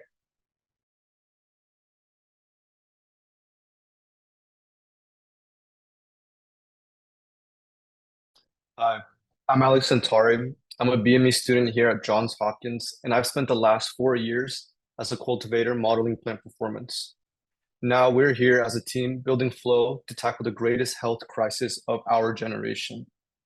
1 in 3 of us in this presentation will suffer from an anxiety disorder during our lifetime. Stress and anxiety is crippling our potential. The common American loses $13,000 a year of their productivity. And so Flow is modeling human performance in order to tackle and improve our cognition. As study shows, we can produce a counter force by correcting our breath. And so Flow is integrating hardware with machine learning to genuinely remind you how and when to adjust your breathing and be calm in seconds. Flow is targeting the 100 million Americans who invest in health wearables. And Flow is asking Fast Forward You for $2,500 in funding to assemble our hardware and pay for the cloud computing costs associated with building our model. Join us on our mission to help the world find its flow. I know you gave a little bit of what you need the money for in terms of building it out, but is the technology in terms of monitoring breathing flow developed? Or is it just a hardware? Yeah, so our initial model is going to be based on what is commonly used for sleep apnea studies. This is called a respiratory inductance plethysmography belt. And we're going to integrate that with our own microcontroller to collect data in real time of our users. Okay, thank you. Those are my questions so Do far. you do you expect people to wear this technology that's like on your chest consistently over a long period of time? Is it you wear it for a short period of time and then you take it off? Yeah, so ideally, that's actually a really good question because the body does learn habits as you begin to correct itself. So they might not need to wear it for a long time if they show improvement. But the thing about it is we're building this technology to be comfortable enough to be worn at all times of the day, because the way we differentiate ourselves from the market and other people who try to tackle cognitive performance is, although the exercises they offer work, they don't tell you exactly when you need it most. And so the more you wear this device, the more it can help you. And who is that? Oh, go for it. No, go ahead. Who is actually your beachhead market? Because this is an incredibly competitive space, and a space that I'm actually very familiar with. So I'm just curious, who do you actually see as your beachhead market? You have a huge SOM right now. Most definitely. So our initial usability studies will actually be conducted with Hopkins students because they, as many students know, encounter a lot of stress and anxiety.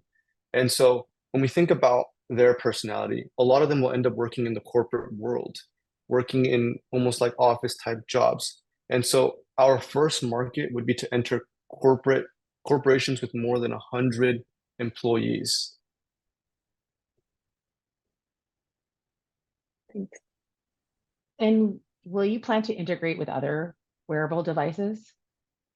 That's actually a great question, because for our first phase, we're actually going to start to record heart rate data from the Apple Watch. Since so many users have already wear some sort of technology, we can actually benefit from that and begin to collect large amounts of data to hopefully build a better model and see how much we can get done with just recording that one parameter.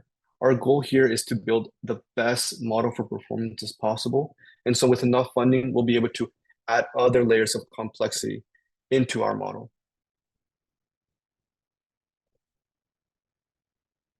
Thank you so much, Thank you. Alex, and the rest of the Flow team. With that, we are going to move forward with Chisholm, ready to present and pitch for Melence.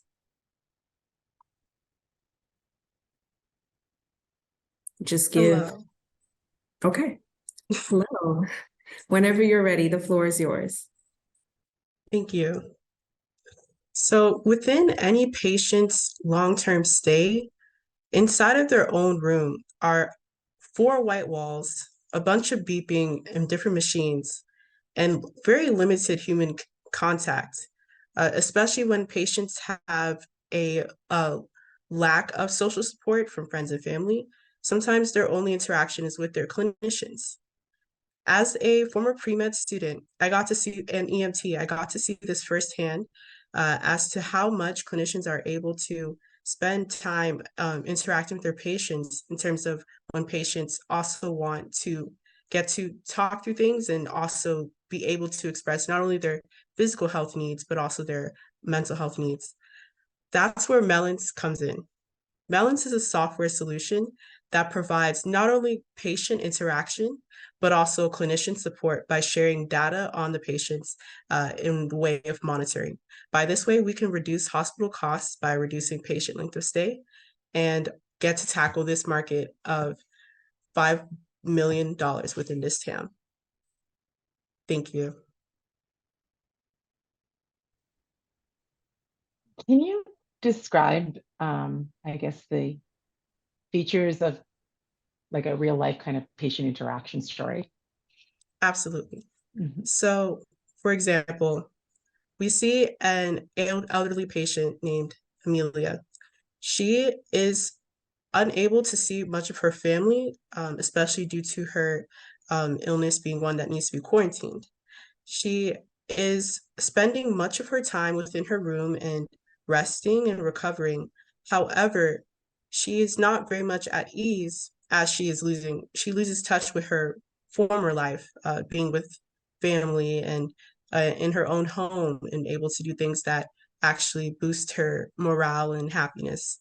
So Amelia, whenever she gets a chance to talk to her clinician, she does get to express just how much she appreciates getting to have this connection and support from them. However, the clinician is so busy day to day that clinicians are only able to spend about 10 minutes or sometimes even less on average, down to like 5 minutes at a time, to have rotations to see each patient. So Amelia does not get as much of a human interaction as she needs per day. And to help both the clinician and patient be able to interact more, in terms of the clinician side, provide data on what the patient needs and provide easy communication is what Melence does. Thanks for that. Loneliness also is not just based on the clinician and patient relationship, it's more community wide. Is that something that Mellon's also does, or it's very specific on the patient and clinician interaction? Great question. So absolutely. In terms of community connection, we're personalizing our app to allow patients to access different activities that they would probably be used to in community, which is could include listening to music, things that they normally like to do day to day that they can access at their bedside. Thank you. Of course. I think we're out of time. Okay. Thank you so much, Chisom. Appreciate you for being here and sharing all about Mellon's. And with that, we are going to head straight to DermaCare. John and Jake, whenever you're ready, we're looking forward to hearing your pitch. Great. Millions of people experience skin concerns every year that require professional attention. However, the journey to a dermatologist is often a long one, with the average waiting time stretching 1 month and 4 days, causing anxiety and stress for those affected and putting them at risk for worsening conditions. But what if we can solve these problems using today's technology? Hi, my name is Jake Sutton, and I'm a co-founder of DermaCare. We are working on developing an app to help patients to reduce the waiting time for dermatology advice, with the ability to upload photos of their skin concerns using a smartphone camera and receive a quick, accurate diagnosis in real time using AI. Our product will address the $1.6 billion dermatology market when targeting the US populations with skin issues. We are now working on developing our MVP and are looking to connect with software engineers and AI developers. Let's say goodbye to delays and experience quick healthcare with DermaCare. Thank you. Is the solution completely AI based, or is there professional dermatologists making assessments? No, we would have a board certified dermatologist to be able to verify the accuracy of the AI. We don't want it solely on the AI because we run the risk of it basically telling patients that it's not a serious issue when it really is. So that way we can reduce product liability and risk. So Google and a lot of other companies have tried to do actually something similar. And so this is kind of a two-part question. One is how do you plan on competing with these huge competitors? And then the second question is, when you're dealing with skin, you have a lot of different types of skin, a lot of different types of diseases on skin, especially when it comes to melanin. And how are you planning to address that? Because it also has to do with the back end data of actually, if you're looking at the AI, understanding and making sure that you actually have kind of the data to train the AI. To answer your first question, for big companies like Google, well, first, they're a company where they are under scrutiny for how they use people's data. So that's one way we can differentiate ourselves, is that we're really going to keep patient data secure, and we'll be able to develop basically have a way of making it HIPAA compliant. So that's one way we will be able to promote our product. To answer your second question, what we plan on doing is basically our MVP will first be that we'll have a dermatologist revealing all the data, revealing all the skin images coming in. And then on the back end, they'll be able to verify whether the AI assessments are accurate. So that way we're able to get like real world data and also start validating whether the AI is actually accurate. Does that answer your question? Thanks. All right. And in the interest of time, we are going to move forward. Thank you so much, Jake.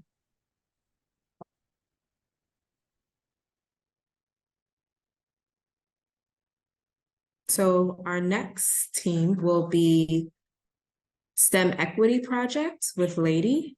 Lady, whenever you are ready, we'd love to hear from you. Thank you. Hello, everyone. There is a crisis in our K-12 public education system.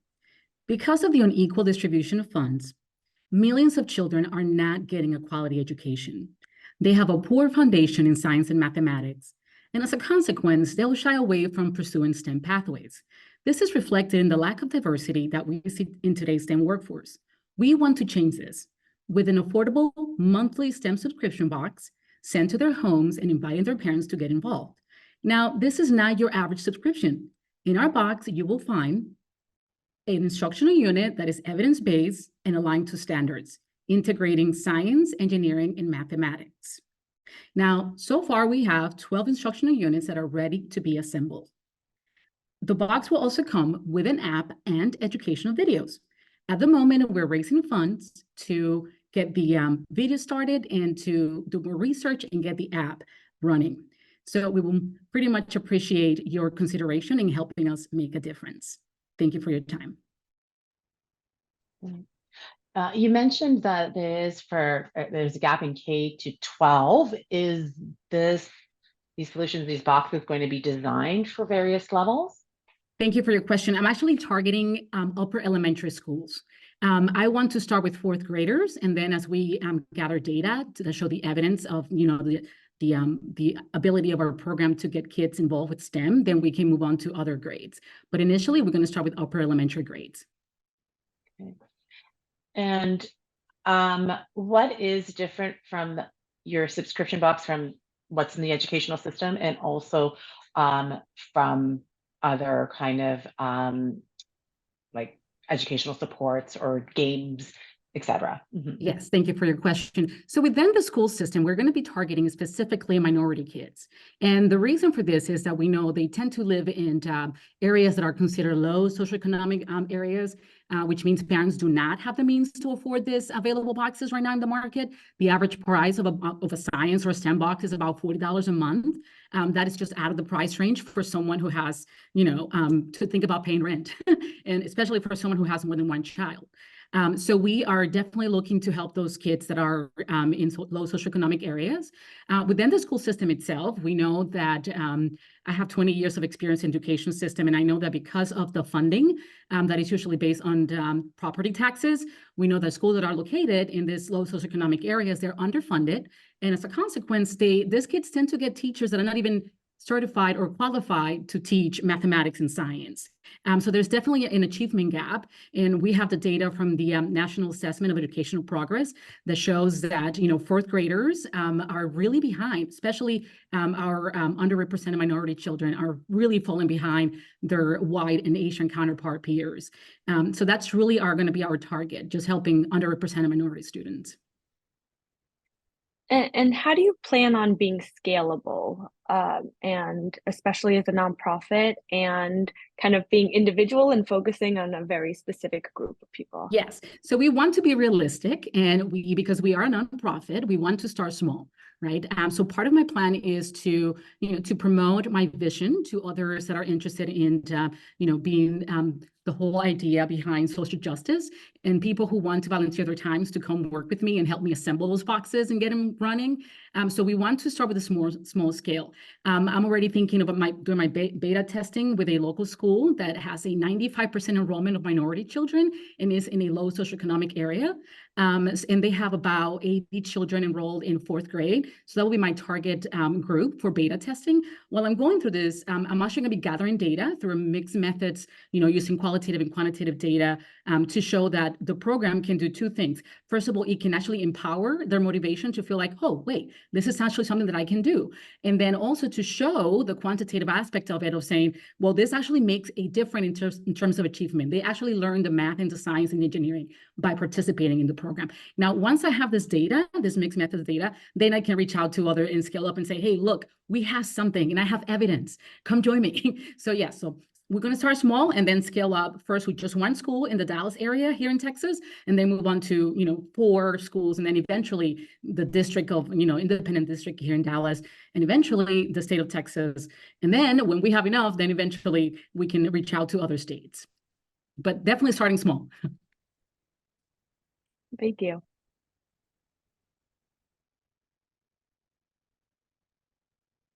Okay, thank you so much, lady. And with that, we are actually headed to our last team for today's showcase. Thank you all so much for remaining here and remaining engaged. And if they are ready, Ihong with Hot Drop is ready to present. Hey guys, I'm Ihong and I'm with the Hot Drop. So I think we've all been there where we're studying kind of in the library, in a lecture hall, anywhere, and we kind of get hungry, right? But we're so in the mood, we're so into the zone with our studying, right? We just can't bother with getting food. And this happens with a bunch of students, not only at Hopkins, but across campuses across the US, maybe even the world. And we provide that solution with Hot Drop. So basically Hot Drop will, like a food delivery app like Grubhub, Uber Eats, anything kind of like that, except it's targeted within university and colleges. So for example, here at Hopkins, I can get something at Levering delivered to me at maybe Ramsden Hall or maybe Hodson, even though it's like super close, right? I can just have someone make a request for delivery and have them delivered to me. So basically anywhere that food can be delivered or can be ordered from, I can have it delivered to me in any lecture hall or any kind of study hall on campus. And that's it. Thank you. So what are the key differentiators of the delivery then? The standard Uber Eats, Skip the Dishes, etc.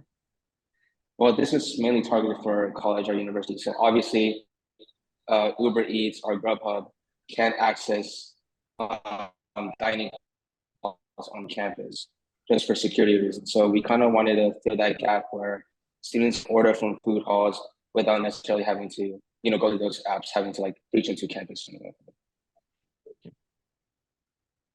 Makes sense. And what does your revenue model look like, or less model and more kind of, how do you plan on being a sustainable company? Yeah, so obviously since it's kind of like college students, they're not willing to pay a whole lot for delivery fees or service fees like Grubhub or DoorDash app. So right now we're kind of thinking of, testing within Hopkins to see like, is this a viable market? Do people actually want this? And then once we kind of see that, expand it to other campuses. Like our team has a lot of connections from other college universities. Like I come from Texas, where the average college university is much bigger than Hopkins. So obviously we think there's a much bigger market there, but we kind of see like even in the smaller market, is there people who want this? And then once we kind of see there's data and info for that, then we will talk with other students that we know on our campuses, see what kind of connection we get to make, and then see how we can expand that model. And what customer discovery have you done to date? So we've done a little bit of user research, kind of seeing like how much would we be willing to pay for delivery fee? Are students willing to deliver, and how much would they be willing to deliver for? We kind of did a little research on that, but we're kind of mainly relying on the soft launch that we plan on the spring. So our app is kind of mostly developed. We have a few kinks to iron out, but once we have that, we'll start advertising over winter break, early spring semester. And then once that's out, we'll launch our app to see how many people are logging on, how many people are keep on delivering, keep on like ordering from our app, and seeing like how many users we can just get in total.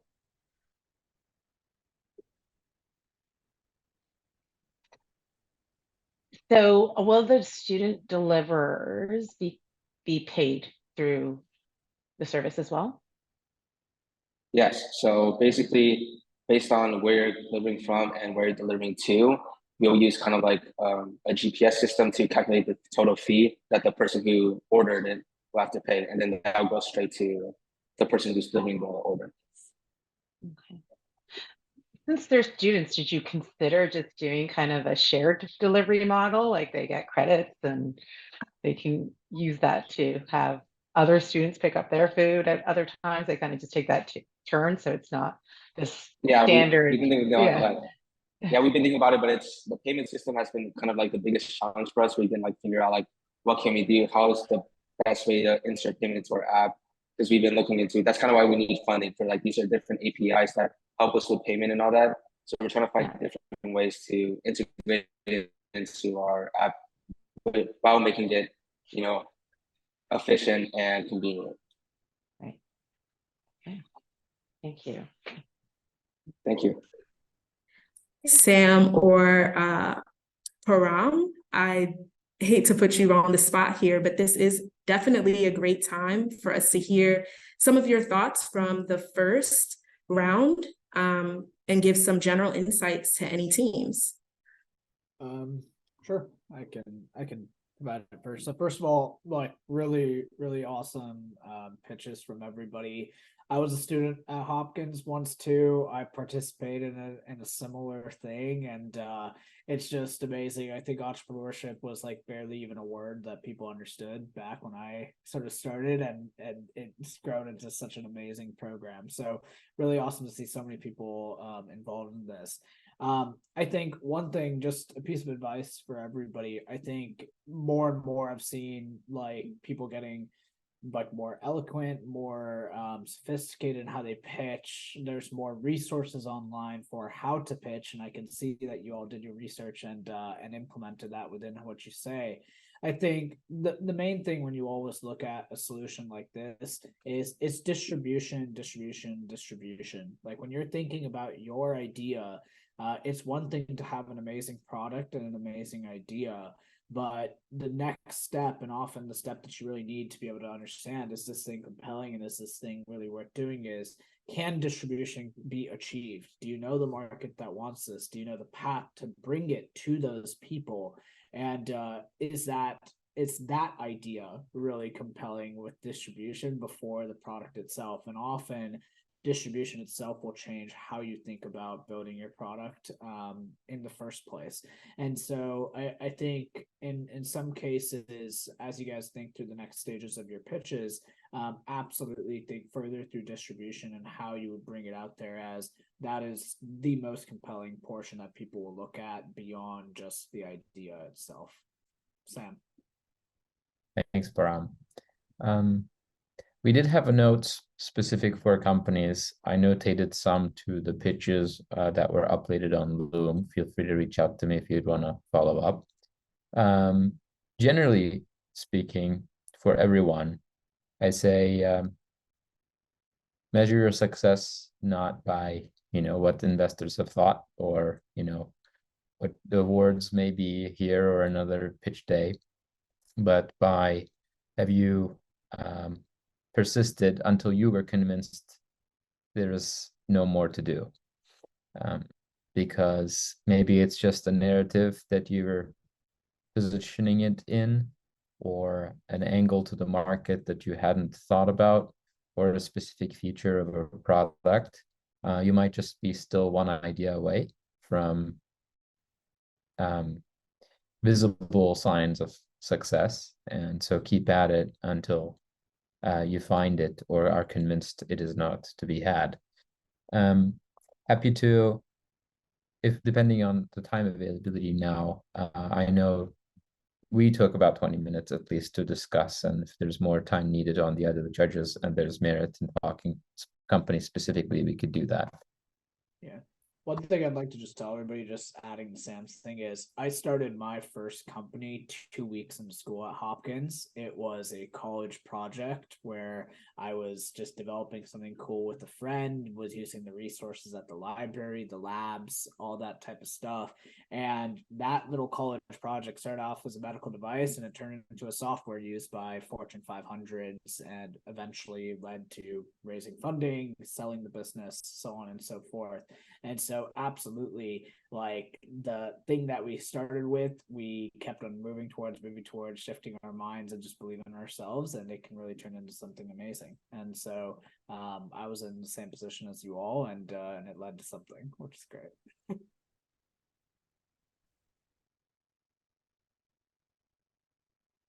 So Sephora, how much time should we allocate here for generic feedback here? We are well over time, so I don't think we'll have enough time to have direct feedback for everyone. And I wanted to make sure that the second set of judges could give general feedback, but Param and Sam, I'd love to connect offline, so I can make sure that the feedback you do have, teams can receive. Yes. So Leanna and Bina, do you have any general thoughts you'd like to share? Yeah, so first of all, congrats for all the teams. You guys all did a wonderful and awesome job. So congrats again, no matter what the results are, really great job. And we hope you all continue working on your project. But one overall feedback is to really think through your market size and your TAM, SAM, SUM to really kind of narrow down instead of kind of percentages, like who are you actually targeting and why are you targeting those people, and really understanding that. So that's just kind of overall feedback, but great job overall.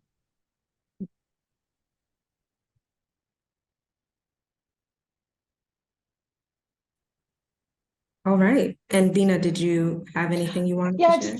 Sorry, I wasn't sure if we had enough time. So just to add to that, yes, great job, everyone. Very interesting solutions to come to the market, really meeting unmet needs. But just where there is probably some overlap with some comparable products out in the market, just really hone in on the unique value proposition and differentiators of your products.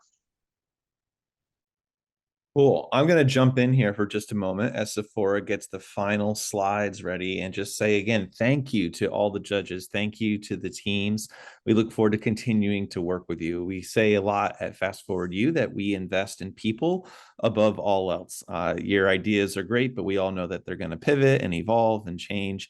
And we look forward to working with you, the inventor, the entrepreneur, the hustler, to move ahead. I want to give a quick special shout out for those that do not know. Today is Sephora's birthday. She is joining us. She is facilitating today on her birthday. So thank you, Sephora. And with that, I'm going to queue up the birthday lady to share the good news of who got the final awards. Thanks to our judges in the audience. Yes, Josh, thank you. And I would love to say a great birthday present is whoever wins the $2,000, feel free to give me a split of that. Would make an excellent birthday present. But no, jokes aside, it's my pleasure to be here today and celebrate with you all in true spirit. And now it's time for our first audience choice prize of round one. We have Ultra Seal. Congratulations. And for our judges prize for round one, we have Whisper. Congratulations, Alex. And for our audience prize for round two, we have Flow. Congratulations, Alex and team. And for our judges prize, last but certainly not least, we have STEM Equity Project. Congratulations, lady. Thank you all so much for being here and staying late. We've had such a great time with you all today, judges and teams, and I'm looking forward to the magic that comes next.